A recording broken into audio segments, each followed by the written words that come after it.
जय श्री राम।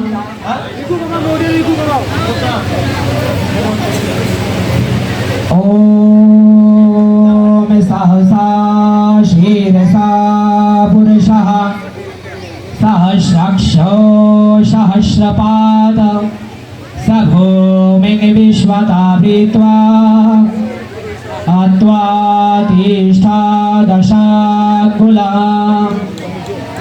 ओम सहना भवतु सहना भुनक्तु सह वीर्यान् करवावहै तेजस्विनावधीतमस्तु मा विद्विषावहै। ॐ पूर्णमदः पूर्णमिदं पूर्णात् पूर्णम् उदच्यते पूर्णस्य पूर्णमादाय पूर्णमेवावशिष्यते। ॐ मधुवातरीतयते मधुविश्वारन्ति सिन्धवः मधुभिर्नासन्तयशुधिः मधुनक्तामभूतशश मधुमात्पार्थिवं व्रजः मधुधौरस्तु नः पीतः। ओमाखण्डो मण्डलकारं व्याप्तो येन चराचरं तदुपादं दर्शितां येन तस्मै श्रीगुरवे नमः। ॐ कृष्णाय कृष्णाय वासुदेवाय हरये परमात्मने प्रणतो क्लेशनाशाय गोपालगोविन्दाय नमो नमः। रामाय रामचन्द्राय रामभद्राय वेधसे रघुनाथाय नाथाय सीतया पतये नमः।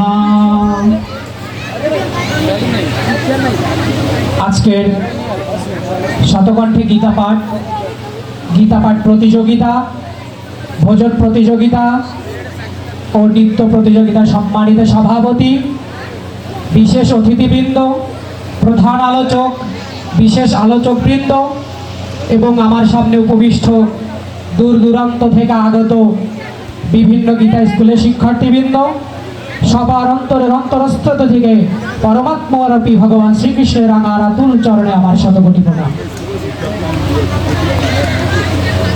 শাস্ত্র বলছে সাধু সঙ্গম ভাবে বিপ্র শাস্ত্রাণাম শ্রবণম ইয়াতঃ হরি ভক্তি ভাবে তস্মাৎ ততা জ্ঞানম ততো গতিঃ। যদি কেউ সাধু সঙ্গ করে, শাস্ত্র চর্চা করে, শাস্ত্র অধ্যয়ন করে কিংবা শাস্ত্র শ্রবণ করে, তারা উভয়ই তত্ত্বজ্ঞান লাভ করে কিংবা পরম গতি লাভ করে। অতএব আমরা যারা এখানে সমবেত হয়েছি, ভগবানের মুখ নিঃসৃত বাণী শ্রীমদ্ ভগবদ গীতা শ্রবণ করতেছি, অধ্যয়ন করতেছি এবং যারা সাধু সঙ্গে বসে আছি, আমরা সবাই উভয়েই কিন্তু পরম গতি লাভের দিকে ধাবিত হচ্ছি। শুদ্ধা ভাবতা যজ্ঞাহ, বেদ বলছে শুদ্ধ এবং যজ্ঞশীল হও। আমাদের শুদ্ধ হতে বলছে, আমাদের যজ্ঞশীল হতে বলছে। কারণ কি, আমরা যখন ভগবানকে ডাকবো তখন আমাদের অবশ্যই শুদ্ধ থাকতে হবে এবং মনে শ্রদ্ধা থাকতে হবে। শ্রদ্ধাবান লভতে জ্ঞানম তৎপরঃ সমেতেন্দ্রিয়ম জ্ঞানম লব্ধা পরম শান্তিম অচিরেণ অধিগচ্ছতি। ভগবান কি বলছে, আমাদের শ্রদ্ধা হতে বলছে। যদি আমাদের মনে অশ্রদ্ধা থাকে তাহলে কি হবে, অশ্রদ্ধ ধানহা পুরুষাহ ধর্মশাস্যা পরন্তপ অপ্রাপ্তম মাম নিবর্তন্তে মৃত্যু সংসার বরতিনিহি। যদি আমরা অশ্রদ্ধা ভরে ভগবানকে ডাকি তাহলে কি আমাদের যে সংসারটা আছে মৃত্যুপুরীতে জরাজীর্ণ হবে এবং আমরা বারংবার পৃথিবীতে কি করব, পরিভ্রমণ করে থাকবো। অতএব আমাদের শ্রদ্ধা সহকারে শুদ্ধ হয়ে ভগবানের আরাধনা করতে হবে, ভগবানের উপাসনা করতে হবে এবং ভগবানের ভজনা করতে হবে। আরো বলছে যে চতুর্বেদা ভজন্তে মাম জনাঃ সুকৃতিনা অর্জুনঃ আরতো অর্থার্থ জিজ্ঞাসু জ্ঞানী চ ভরত সারবঃ। ভগবান বলল যে ইহলোকে 4 ধরনের মানুষ আমার ভোজনা করে। 4 ধরনের মানুষ ভগবানের ভোজনা করে। কেমন কেমন? যে চতুর্বেদা ভজন্তে মাম জানাহা সুকৃতিনা অর্জুনাহা আরতো অর্থাথি জিজ্ঞাসু জ্ঞানী চ ভারত সারেবাহা। আরতো, জিজ্ঞাসু, অর্থাথি এবং জ্ঞানী, এই 4 ধরনের ভক্ত ভগবানের প্রতি আকৃষ্ট হয় কিংবা ভগবানের ভোজনা করে। এই 4 ধরনের ভক্তের আবার ভাগ আছে। এই 4 ধরনের যারা ভোজনা করে তারা আবার সকাম ভক্তের মধ্যে পড়ে, আবার নিষ্কাম ভক্তের মধ্যেও পড়ে। সকাম ভক্তের মধ্যে কারা? আর্ত, অর্থাথি এবং জিজ্ঞাসু, এই 3 ধরনের যারা ভোজনা করে তারা সকাম ভক্তের মধ্যে পড়ে। আর নিষ্কাম ভক্তের মধ্যে পড়ে কারা? জ্ঞানী ভক্ত। নাহি জ্ঞানেন সৎভৃসম পবিত্রমিহা বিদ্যতে তৎসয়ম ইয়াগসং সিদ্ধা কালেন আত্মনি বিদ্যতি। ভগবান কি বলছে? যে ইহলোকে জ্ঞানের ন্যায় পবিত্র বস্তু আর কোনো কিছু হতে পারে না। তেমনি জ্ঞানী ভক্তটাই হচ্ছে কি নিষ্কাম ভক্তের মধ্যে পড়ে। কিংবা যেমন আমরা জানি যে প্রহ্লাদ, তিনি কিন্তু একজন জ্ঞানী ভক্ত। তিনি হচ্ছে ভোজনা করতেন, জ্ঞানী ভোজনা, এবং তিনি শুধুমাত্র কি নিয়ে থাকতো? জ্ঞান নিয়েই থাকতো, তার মধ্যে কোনো চাওয়া পাওয়া থাকতো না। আর যারা আর্ত, অর্থাৎ যে দুঃখে কষ্টে ভগবানকে ডাকে শুধুমাত্র, সে আর্ত ভক্তের মধ্যেই পড়ে। অর্থাৎই কারা? যাদের হচ্ছে চাওয়া পাওয়া থাকে, ধন দৌলত ইত্যাদি ইত্যাদি, তারা অর্থাৎই ভক্তের মধ্যে পড়ে। আর জিজ্ঞাসু কারা? যারা ঈশ্বর প্রাপ্তি লাভের ইচ্ছা প্রকাশ করে, ভগবানকে কিভাবে পাওয়া যাবে, কি করলে পাওয়া যাবে না, এগুলো যারা চিন্তা ভাবনা করে, তারা জিজ্ঞাসু ভক্তের মধ্যে পড়ে। অতএব ভগবান এই জন্যই বলছে যে 4 ধরনের লোক আমার ভোজনা করে, 4 ধরনের ভক্ত আমার ভোজনা করে। কেউ চাওয়া পাওয়ার জন্য, দুঃখ কষ্টে, কেউ ধন দৌলত বৃদ্ধির জন্য, কেউ ঈশ্বর প্রাপ্তি ঘটানোর জন্য। কিন্তু একমাত্র ভক্ত যে জ্ঞানী ভক্ত, সে শুধুমাত্র আমাকে পাওয়ার জন্য ভোজনা করে। সে অন্য চিন্তা ভাবনা, কোনো কিছু চাওয়া পাওয়া ইত্যাদি করে না। কারণ দেখা যায় আমরা যখন কোনো কর্ম করি, কর্মের পরে হোক কিংবা আগেই হোক, ফল লাভের আশা করে থাকি। কিন্তু ভগবান কি বলছে? কর্মণ্যবাধিকারস্তে মা ফলেষু কদাচন। মা কর্মফল হেতু ভূমাতে মুক্ত সংহস্ত কর্মণি। কর্ম তবে অধিকার, কর্মফলে নয়। ফল আশা ত্যাগ করো, কর্ম যেন রয়। ভগবান আমাদেরকে কি বলছে? কর্ম করতে বলছে। কর্ম করার আগে কিংবা পরে ফল লাভের আশা করতে বলে নাই। কিন্তু আমরা কি করি? আমরা কর্ম করার আগেও ফল লাভের আশা করি, কর্ম করার পরেও ফল লাভের আশা করি।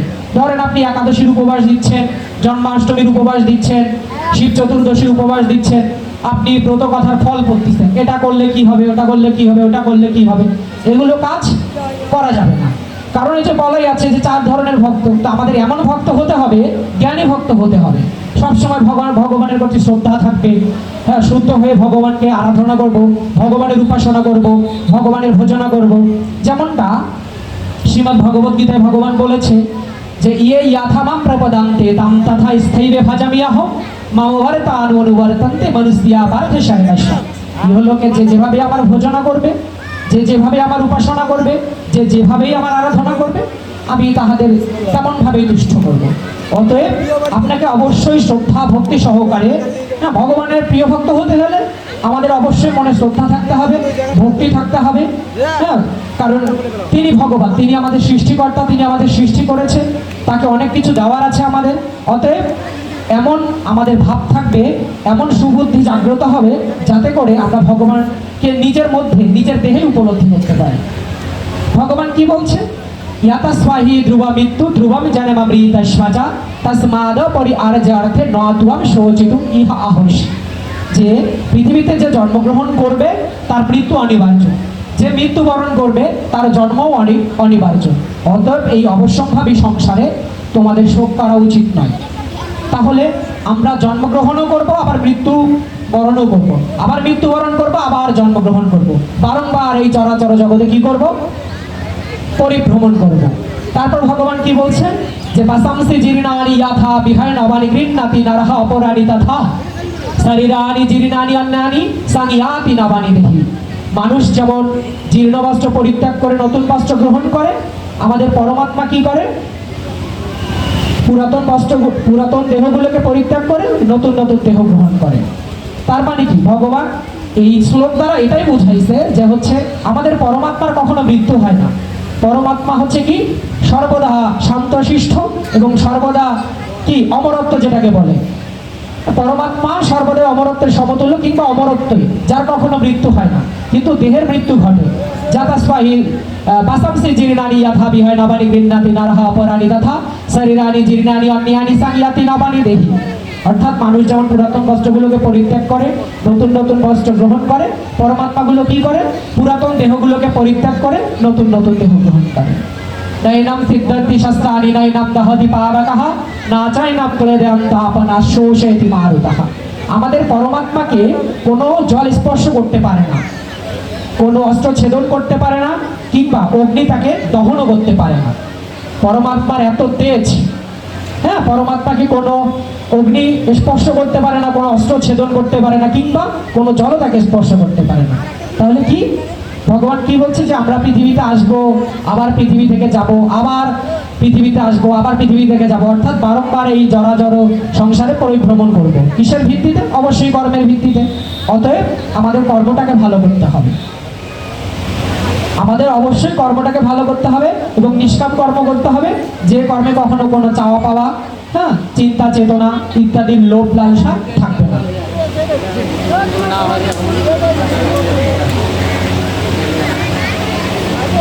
ভগবান বলছে যে বহুনি মে ব্যতীতানি জন্মানি তব আর্জুন তান্নাহং বেদ সর্বাণি না ত্বম প্রেতু পরন্তম। ভগবান বলছে যে শোনো, আমি বহুবার, আমার বহুবার জন্ম হয়েছে, ভগবানের বহুবার জন্ম অতীত হয়েছে।